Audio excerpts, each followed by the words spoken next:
Hello guys. आज का हमारा टॉपिक है कि how to find the sorry आज का हमारा टॉपिक है क्वाड्रेटिक इक्वेशन। ठीक है, तो क्वाड्रेटिक इक्वेशन आखिर में है क्या? तो जो भी इक्वेशन आपको ax² plus B X plus C is equal to zero के फॉर्म में दिखे तो वो हमारा क्वाड्रेटिक इक्वेशन होगा। ठीक है, क्वाड्रेटिक इक्वेशन। और इस क्वाड्रेटिक इक्वेशन के हमको दो रूट मिलेंगे जो कि है अल्फा और बीटा। आखिर रूट्स है क्या? तो रूट्स ऐसी चीज़ है कि कि एक्स की वैल्यू मतलब अल्फा और बीटा एक ऐसी वैल्यू है जो एक्स की जगह हम रखेंगे तो हमको इक्वेशन की वैल्यू जीरो मिलेगी। ठीक है, तो अब अल्फा और बीटा के बीच में रिलेशनशिप, तीन रिलेशनशिप है जो कि है alpha plus beta, alpha beta और अल्फा माइनस बीटा। ठीक है, तो अल्फा प्लस बीटा जो कि है minus B by A, alpha into beta जो कि है सी बाई ए, और अल्फा माइनस बीटा जो कि है under root D by A. तो अब डी है क्या? तो D is equal to B square minus four A C. ठीक है, B square minus four A C. अब आप कहोगे कि अल्फा और बीटा की वैल्यू कैसे मिलेगी? तो अल्फा और बीटा की वैल्यू ढूंढने के लिए एक इक्वेशन है जो कि है x is equal to minus B plus और minus under root B square minus four A C upon two A. Okay, two A. अब ये जो डी की वैल्यू है, ओके, डी है जो B square minus four A सी, जिसको हम डी भी कह सकते हैं। तो इसकी वैल्यू हमको दो तरीके से मिलेगी। इसकी वैल्यू के दो आंसर आएंगे, जैसे कि दो कंडीशन होगी, D is equal to zero और D is not equal to zero. तो D is equal to zero होगा तो alpha is equal to beta मिलेगा, और दोनों कैसे हो गए? रियल हो गए। और अल्फा इज दस नॉट इक्वल टू ज़ीरो होगा, उसका मतलब क्या है? अल्फा या तो जीरो से बड़ा है या तो अल्फा जीरो से डेल्टा जीरो से छोटा है। अगर डेल्टा जीरो से छोटा हुआ तो इसके दोनों रूट्स, ओके, अल्फा और बीटा क्या हो गए? इमेजनरी मिलेगी हमको। इसकी वैल्यू हमको इमेजनरी मिलेगी, इसकी वैल्यू हमको इमेजनरी मिलेगी। और डेल्टा जीरो से बड़ा होगा तो इसके दोनों रूट्स हमको क्या मिलेंगे? रियल मिलेंगे। लेकिन कैसे हो गए? अनइक्वल हो गए। ठीक है, अनइक्वल हो गए। तो हमको जो D is less than zero के लिए हमको जो इसके रूट्स मिले थे, इसके जो इमेजनरी रूट्स मिले थे, उसका मतलब क्या है? तो इमेजनरी रूट्स हमको जो मिलेंगे ना, तो जिस इक्वेशन में हमको डी की वैल्यू लेस देन जीरो मिलेगी, उस इक्वेशन का ग्राफ एक्स अक्ष को कहीं भी टच नहीं करेगा, यानी कि उसका ग्राफ ऐसा आएगा जो कि एक्स अक्ष से ऊपर होगा या तो एक्स अक्ष से नीचे होगा। ठीक है, वो एक्स अक्ष को कहीं भी टच नहीं करेगा। ठीक है, अब अल्फा और बीटा, अल्फा और बीटा के बारे में आप आगे पढ़ ही चुके होंगे। तो अब हम सीधे ग्राफ की तरफ बढ़ते हैं। तो हम जरा बेसिक ग्राफ के बारे में बात करते हैं, तो जो कि है y is equal to X square. ठीक है, y is equal to X square. तो इसमें x और y ऐसे दो वैल्यू मिल लेते हैं हम। ठीक है, तो x की वैल्यू मैं वन लूँगा तो y की वैल्यू हमको वन मिलेगी। x की वैल्यू माइनस वन लूँगा तब भी हमको y की वैल्यू वन मिलेगी। मैं x की वैल्यू दो लूँगा तो हमको y की वैल्यू चार मिलेगी, और x की वैल्यू माइनस टू लूँगा तब भी हमको y की वैल्यू क्या मिलेगी? Four, plus four. ठीक है, तो इसका ग्राफ आपको स्क्रीन के नीचे दिख रहा होगा। ठीक है, इसका ग्राफ आपको स्क्रीन के नीचे दिख रहा होगा। अब हम दूसरा इक्वेशन जो कि है हमारा दूसरा ग्राफ है y is equal to X का, जिसमें x और y की वैल्यू, x की वैल्यू 1 है तो y की वैल्यू भी हमको 1 ही मिलेगी। x की वैल्यू हम -1 लेंगे तो y की वैल्यू हमको -1 मिलेगी। x की वैल्यू हम अगर 2 लेते हैं तो y की वैल्यू हमको -2 मिलेगी, सॉरी +2 ही मिलेगी। x की वैल्यू हम -2 लेते हैं तो y की वैल्यू में हमको -2 ही मिलेगी। ठीक है, इसका ग्राफ भी आपको स्क्रीन में दिख रहा होगा। ओके, इस x, तो x की वैल्यू कभी भी नेगेटिव में नहीं जाएगी। ठीक है, हाँ, लेकिन और एक बहुत ही इम्पोर्टेंट कि -x² which is not equal to -x²। ठीक है, ये कभी भी इक्वल नहीं होंगे, इसलिए आपको ग्राफ में अगर y is equal to -x² दिखा हो, यानी कि ये दिया होगा, तो इसका ग्राफ नीचे आएगा। ठीक है, जैसे इसका ग्राफ है उसका बिल्कुल उल्टा आएगा। और अगर ऐसा दिया होगा तो ये दोनों सेम ही है। ठीक है, तो इसका ग्राफ इसके जैसा ही आएगा। ओके, अब हम आगे बढ़ते हैं। तो अब हम बात करते हैं फिर से डेल्टा की। ठीक है, डेल्टा, अगर डेल्टा की value does not equal to 0 होगी तो इसके दोनों रूट्स आपस में कंजुगेटेड हो गए। ठीक है, अल्फा और बीटा आपस में कंजुगेटेड हो गए, यानी कि अल्फा की वैल्यू हमको a प्लस बी आई मिलती है तो बीटा की वैल्यू हमको क्या मिलेगी, a माइनस बी आई। ठीक है, ये दोनों आपस में कंजुगेटेड हो गए, लेकिन कब, जब d is not equal to 0 होगा। ठीक है, अब हम कुछ एग्जाम्पल के थ्रू इसको समझते हैं। तो मेरे पास है एक इक्वेशन है। ठीक है, जो कि है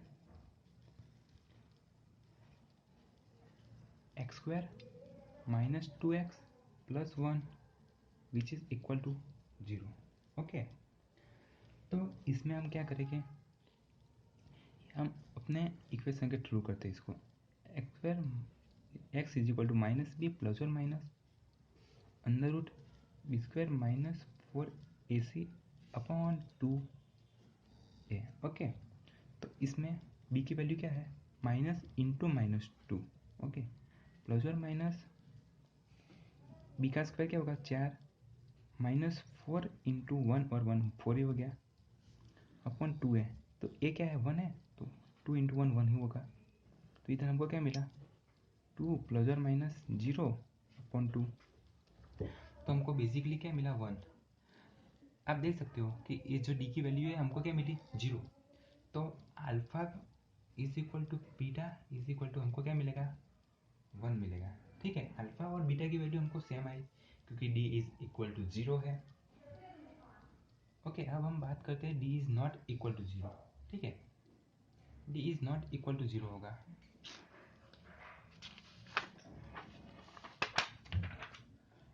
तो उसका इक्वेशन हम लेंगे x² -2x + 3 which is equal to 0। Okay, तो इसका क्या आएगा, x इज इक्वल टू +2 + और माइनस 4 -12 अपॉन 2। ओके, इतना आएगा, डायरेक्ट लिखा है। तो अब क्या होगा, इसका इसका तो 2 होगा, प्लस और माइनस √8 अपॉन 2। मैं दो दो इसमें से कॉमन निकालूंगा तो क्या होगा, 2 कॉमन निकला तो 1 प्लस और माइनस √-2 अपॉन 2, तो हमको क्या मिला, 1 प्लस और माइनस √-2। तो आप देख सकते हो कि d की value is not equal to 0 है, तो हमको अल्फा की वैल्यू क्या मिलेगी, 1 प्लस √-2, और बीटा की वैल्यू क्या मिलेगी, 1 माइनस √-2। ठीक है, अगर आपको पता होगा कि इसको हम पता हो तो इसको हम 1 प्लस √2i और इसको beta is equal to 1 minus √2i के फॉर्म में लिख सकते हैं, जहाँ a की वैल्यू क्या है, √-1। ठीक है, तो आपको ये प्रूव हो गया कि D is not equal to zero होगा, तो दोनों एक दूसरे के क्या है, कंजुगेटेड है। मतलब ए प्लस बी आई वाला फॉर्म है तो ए माइनस बी आई वाला फॉर्म आया। ठीक है बेटा, ओके, हमको पता चल गया। अब हम क्या करते हैं कि कुछ क्वाड्रेटिक इक्वेशन के कुछ ग्राफ के बारे में बातें करते हैं। तो हमारा पहला ग्राफ है जिसमें ए की वैल्यू जीरो से बड़ी है लेकिन डी की वैल्यू जीरो से छोटी है। ठीक है, डी की वैल्यू क्या है, जीरो से छोटी है। तो इसका ग्राफ हमको क्या मिलेगा, D is less than zero है, यानी कि डी क्या है, इमेजनरी पार्ट है। तो ए एक्स अक्ष को टच नहीं करेगा, वो तो आपको पता चल गई। तो अब ये ग्राफ एक्स अक्ष से ऊपर आएगा या एक्स अक्ष से नीचे आएगा, उसके बारे में हमको कौन बताएगा, ए बताएगा। ठीक है, तो इसका ग्राफ ऐसा आएगा जहाँ पे ए मिनिमम वैल्यू है, और ये जो पॉइंट है इसका यहाँ क्या है, माइनस बी बाई टू ए और माइनस डी बाई फोर है। ठीक है, अब आप कहोगे कि ये मैं कहाँ से लाया। ठीक है,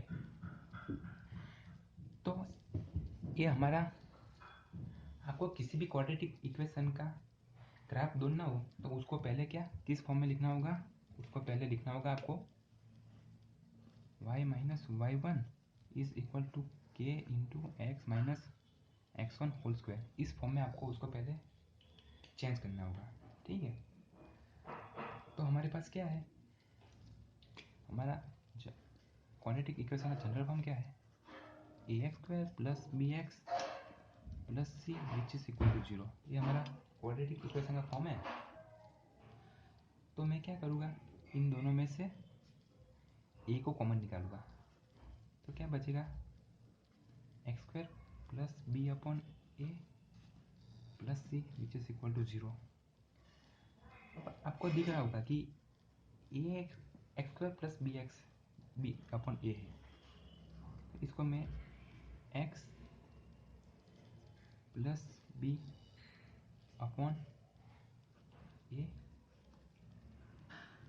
upon two A whole square minus नहीं, लेकिन इधर आएगा क्या आएगा, plus B upon four A plus C which is equal to zero आएगा। ये मैंने कुछ नहीं किया है, A plus B whole square का इक्वेशन डाला है। हमारे पास मिडिल टर्म नहीं था तो मैंने उसको ऐड भी किया। ओके, सॉरी इधर माइनस आएगा, उसको मैंने माइनस भी किया और ऐड भी किया। ओके, अब हमारे पास क्या आएगा, A into X minus B upon two A into whole square plus B plus C A four upon four A which is equal to zero. Okay,